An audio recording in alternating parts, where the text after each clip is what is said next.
back in time, again, BassMaster magazine. We're all the way up to May, June 1976. That was the year that I started to make a little bit of money. Late in the year, though. So,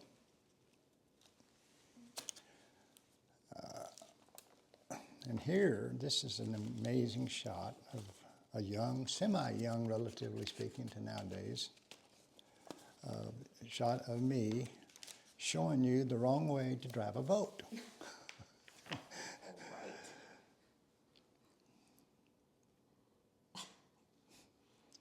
And surprisingly to me, Is that really a photo? yes, I remember that distinctly. That was my first shoot with Restaurant Boat Company. And that was a new boat they came out to kind of match the Hydro Sports and other faster and faster bass boats at that point in time.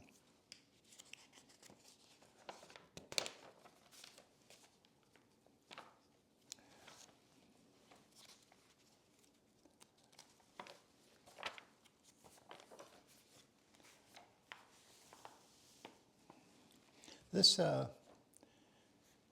is still a practice that needs to be, known, is how to tune a bait, and especially crankbaits. Crankbait companies have actually gotten a little bit better about that nowadays. But if your crankbait, you throw it out and you're reeling it back and it runs, say, a little bit off to your right when you're reeling it back at you, then the simple way to fix that, most of them you could, what we call tune. And you did that by, you look at this top picture, you see the little eye where the split ring hooks in.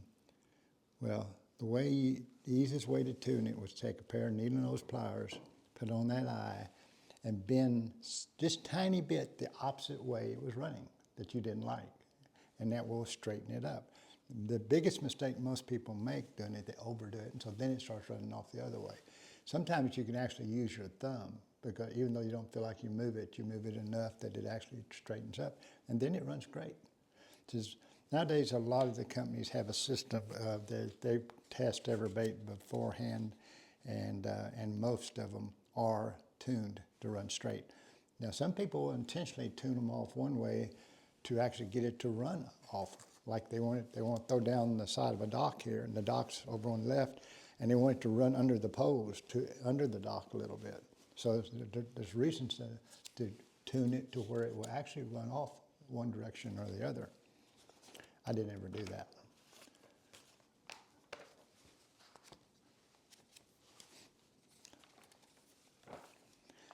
Oh, and here's another technique that I won a U.S. Open using a technique that I'd never used and have never used since.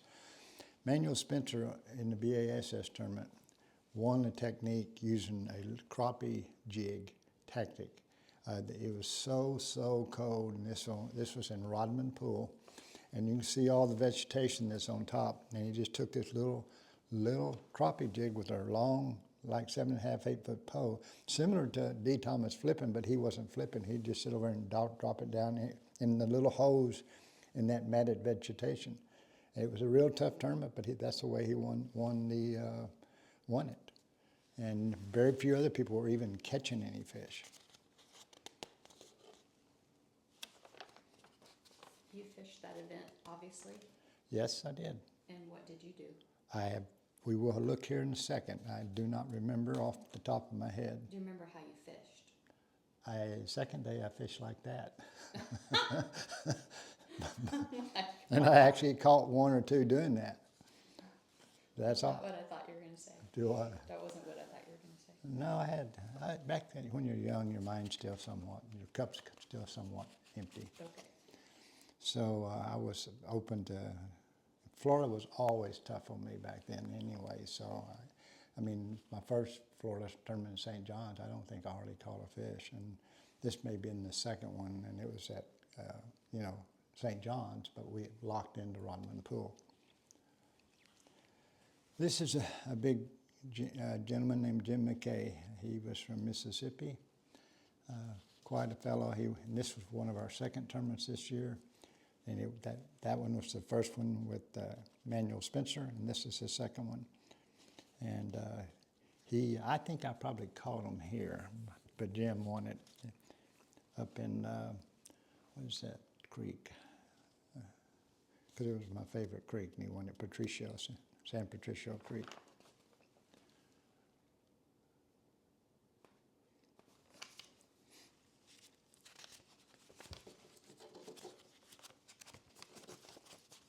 And he was cranking a roadbed that crossed a creek channel.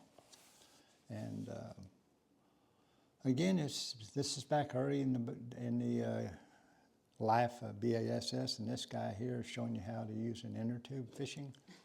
I think I told you the story already in the Texas State tournament where the young kid won the individual championship 2 years in a row, and he was fishing out of an inner tube. And then, of course, as us humans do, professional jealousy-wise, they made even then a rule that you had to have a boat.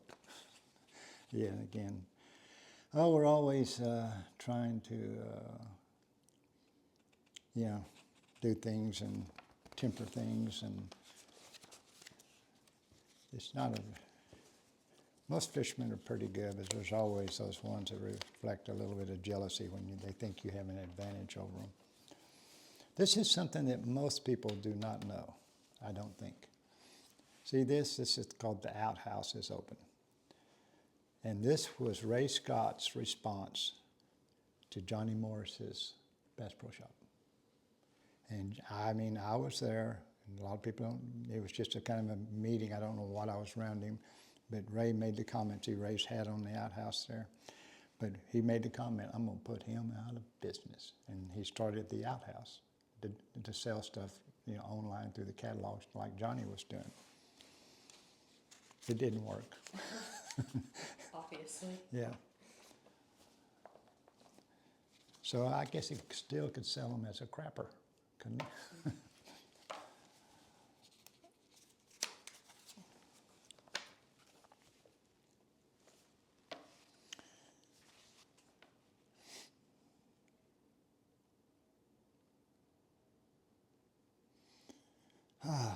There's, again, the lure that changed my life. Right there, Jitterbug. This article's about night fishing, and that's only 2 baits he uses. I do not understand the spoon at night, but I do understand the Jitterbug. Because I used to spend a lot of nights going down to Town Lake in Austin, Texas, and throwing that Jitterbug when I should have been studying.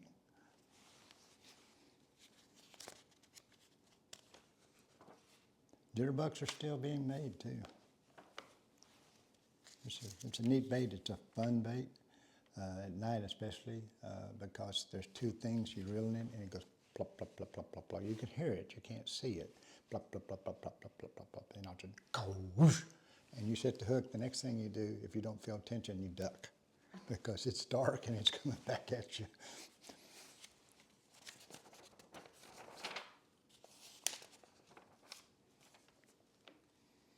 This is kind of neat because it's 1976, and here's somebody that you know, Melissa, Jack Wingate, at Seminole Lodge. He's teaching a bunch of kids how to tie on lures and how to rig them. And Seminole Lodge is a special place in Lake Seminole, and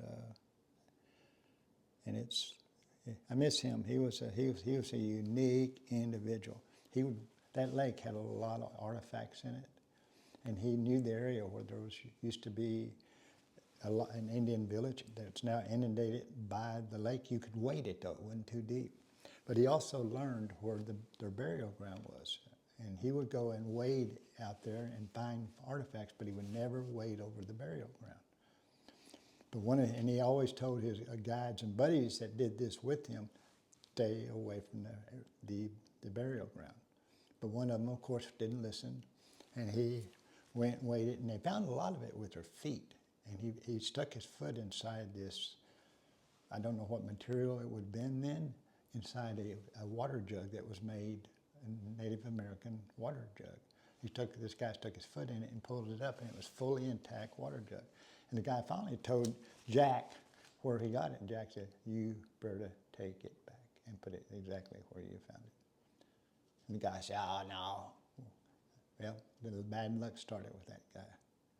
And I'm not going to go into all the gruesome details. Finally, the guy took it back and stuck it back in the in the graveyard, the burial ground. Jack told you that story? Yeah, Jack told me.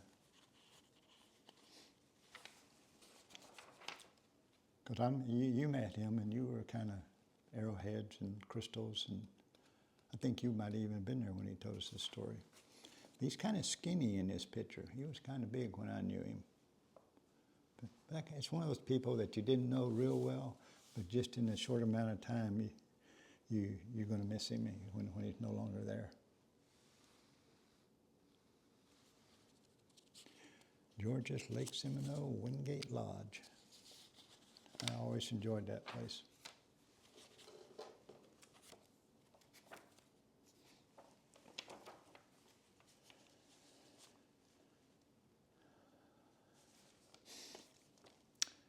Here's along the tournament trail, so I'm going to try to see, like you said, if Manuel Spencer, I doubt I caught anything, but let's see, this is the Louisiana Invitational. I actually ended up 26th when Jim McKay won it.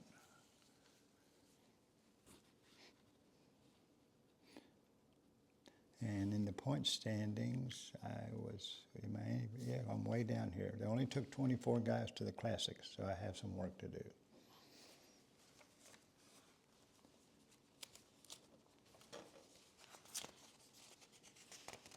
And what number were you? What? What number were you? I was 45th in the Oh. standings at this time. This is after two events. The Rodman Poole one, where he was using the little crappie jig, and this was the Toledo Bend one, where McKay won it on a crankbait. Let's see. Oh, here we go. Here's the one that probably didn't do well. And there's Manuel Spencer. He won with the little crappie jig. And I'm trying to see. I doubt I'm even going to make the board, and I didn't. It happened. Yep. Me and Florida did not have a real good relationship in the early days, even though I ended up in my career winning more tournaments in the state of Florida than any other state. I won 4 in the state of Florida, in BASS.